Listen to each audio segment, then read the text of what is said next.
In November 2022, one of the richest men in the world had $32 billion on a Monday. By Friday, he had nothing. His company was gone. His fortune was gone. And 1 million customers were locked out of their accounts, refreshing their screens, watching their savings disappear. This is the story of FTX, and I'm going to explain it so simply that a 5-year-old could follow along. Because here's the uncomfortable truth. The scam itself was so simple, a 5-year-old could have run it. Let's start at the beginning. Meet Sam Bankman-Fried. Messy hair, cargo shorts, played video games during business meetings. The press loved him.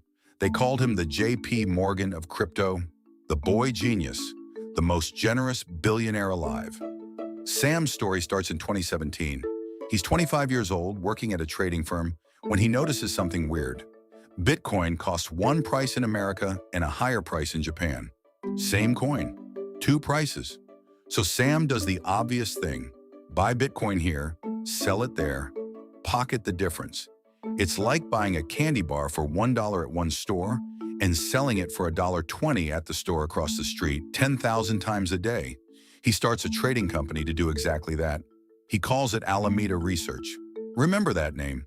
Alameda is character number 1 in this story, and everything that happens later happens because of it. 2 years later, in 2019, Sam builds character number 2, FTX. FTX is a crypto exchange. Think of it as a giant marketplace. You send FTX your money, and you can trade it for Bitcoin or 1,000 other coins.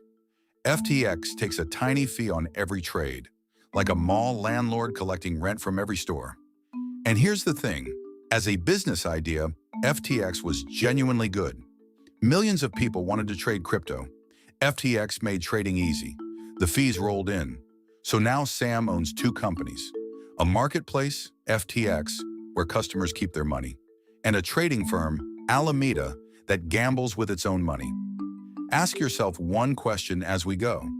Whose job is it to make sure the trading firm never touches the customer's money? The answer was nobody. There was no board watching, no real accountants, no risk department. The person in charge of keeping Alameda away from FTX customer money was Sam, and Sam owned both. Keep that in your pocket. Because first, we need to talk about how FTX got enormous. From 2019 to 2022, FTX grew faster than almost any company on earth. And Sam spent money like it was a video game. FTX paid $135 million to put its name on the Miami Heat's arena. It ran a Super Bowl ad with Larry David. Tom Brady invested in starting commercials. Steph Curry, too. Gisele Bündchen was the company's charity advisor. Politicians got millions in donations. Regulators got smiles and handshakes. Sam testified before Congress about how crypto should be regulated, and lawmakers thanked him for his leadership. By January 2022, investors valued FTX at $32 billion. Sam's personal fortune was estimated around $26 billion. He was 29 years old, and everyone believed the money was real. Here's why they believed it. Sam had a superpower, and it wasn't math, it was trust. He told everyone he practiced something called effective altruism, the idea that you should make as much money as possible so you can give it all away to charity. He drove a Toyota Corolla. He slept on a beanbag at the office. The message was, this guy doesn't even care about money. He's one of the good ones. Investors wired him hundreds of millions of dollars, and some of them never asked for a seat on the board.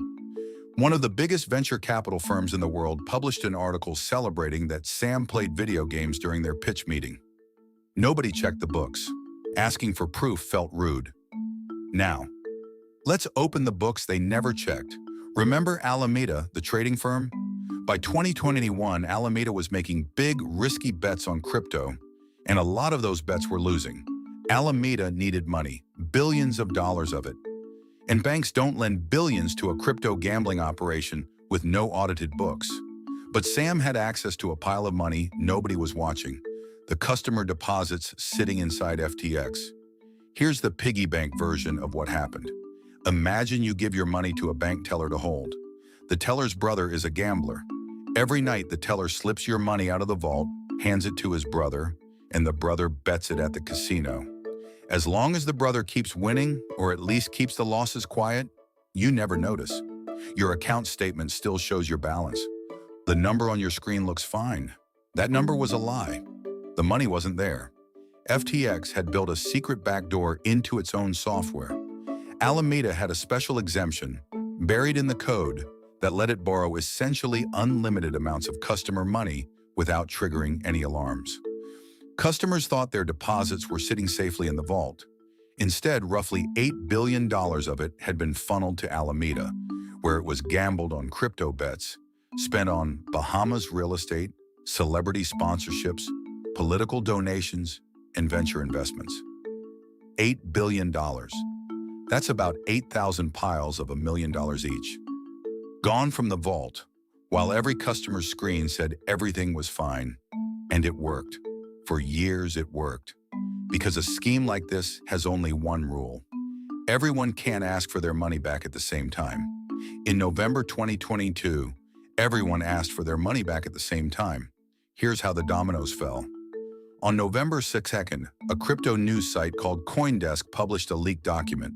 It was Alameda's balance sheet, and it showed something strange. Alameda's biggest asset, the thing propping up the whole empire, was a token called FTT, a token that FTX had invented. Out of thin air. Think about that. The casino was claiming to be rich because it owned a mountain of its own casino chips. Chips it could print for free. If people stopped believing in the chips, the whole fortune was imaginary. 4 days later, the CEO of Binance, FTX's biggest rival, tweeted that his company was selling all of its FTT tokens, around $500 million worth. That single tweet started the panic. Customers rushed to pull their money out of FTX. $6 billion of withdrawal requests hit in 72 hours. And this is the moment the lie collapsed. A real exchange, one that actually kept customer money in the vault, could have paid everyone. FTX couldn't. The vault held casino chips and IOUs. On November 8th, FTX froze withdrawals. Behind the scenes, Sam did something desperate. He asked Binance, his biggest rival, to buy the company and cover the hole. Binance looked at FTX's books for about 24 hours and walked away. What they saw, in their words, was beyond their ability to help. On November 11th, 2022, FTX filed for bankruptcy. 9 days from first headline to total collapse. $32 billion gone in about a week. 1 million customers locked out. The man brought in to clean up the mess was John Ray, the same lawyer who cleaned up Enron, the most infamous corporate fraud in American history. Ray had spent 40 years untangling corporate disasters. Here's what he said about FTX. Never in his career had he seen such a complete failure of corporate controls. He said it was worse than Enron. The details that came out were almost comical. Corporate expenses approved with emoji in a group chat. No complete list of employees. No accounting department. Company money used to buy about $300 million of Bahamas real estate, including a $30 million penthouse where Sam and 9 friends lived and ran the empire. 1 month after the bankruptcy, police arrested Sam in the Bahamas. In October 2023, he stood trial in New York. His 3 closest lieutenants, including the CEO of Alameda, who was also his on and off girlfriend, had already pleaded guilty. All 3 testified against him. They told the jury, under oath, that Sam directed them to take the customer money and that all of them knew it was wrong. The jury deliberated for about 4 hours, guilty on all 7 counts of fraud and conspiracy. In March 2024, a judge sentenced Sam Bankman-Fried to 25 years in federal prison. So what's the lesson here? Because there's a twist ending to this story, and it matters. During the bankruptcy, crypto prices went back up. The lawyers recovered assets, sold off investments, and by 2024, they announced something almost unheard of. Customers would get their money back, and then some, based on the dollar value of their accounts on the day of the bankruptcy. Some people call that proof it was all fine in the end. Don't be fooled. That's like a gambler stealing your wallet, winning at the casino, and handing your wallet back with a smile. The theft still happened. If crypto prices had crashed instead, that money was simply gone. The customers got lucky. The crime was the same. And here's the part that should actually stick with you. FTX collapsed because of the oldest scam in the book. Someone secretly spending money that belonged to other people. There was no advanced technology in the fraud, no genius, just a guy with access to the vault and nobody watching him. Every era dresses this scam in new clothes.